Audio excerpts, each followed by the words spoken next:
Hello, everybody, and welcome to today's devotion for July 23rd. Today's devotion is titled Time to Party. Today's scripture is going to be Luke chapter 15, verses 11 to 13, and verses 17 to 24. To illustrate the point further, Jesus told them this story. A man had two sons. The younger son told his father, "I want my share of your estate now before you die." So his father agreed to divide his wealth between his sons. A few years later, this younger son packed all his belongings and moved to a distant land, and there he wasted all his money in wild living. When he finally came to his senses, he said to himself, "At home, even the hired servants have food enough to spare, and here I am, dying of hunger. I will go home to my father and say, 'Father, I have sinned against both heaven and you, and I am no longer worthy of being called your son. Please take me on as a hired servant.'" So he returned home to his father, and while he was still a long way off, his father saw him coming.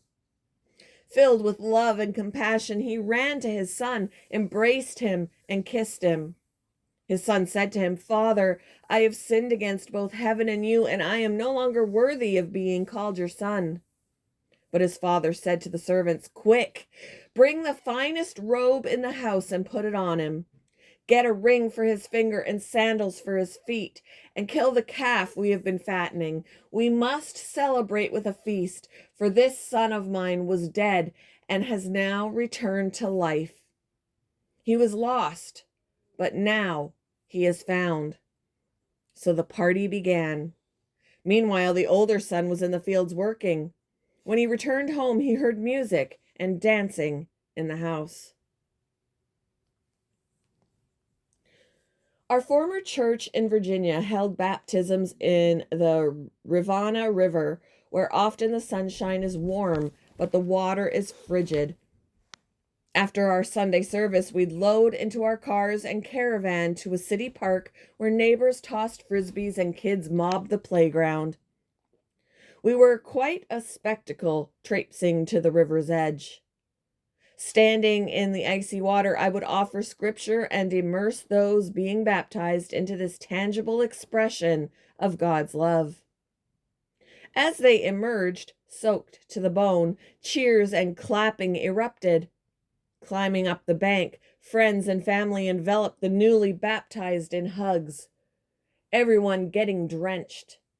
We had cake, drinks, and snacks. The neighbors watching didn't always understand what was happening, but they knew it was a celebration.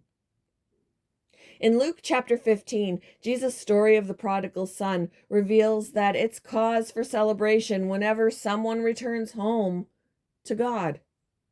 Anytime someone says yes to God's invitation, it's time to party. When the son who'd abandoned his father returned, the father immediately insisted on showering him with a designer robe, a shiny ring, and new shoes. "Bring the fattened calf," he said. "Let's have a feast and celebrate." A massive, exuberant party including whoever would join the revelry was a fitting way to celebrate. Where have you seen transformation and healing happen? What could celebration in these moments look like? Thank you for joining me for today's devotion, and I hope you all have a wonderful day.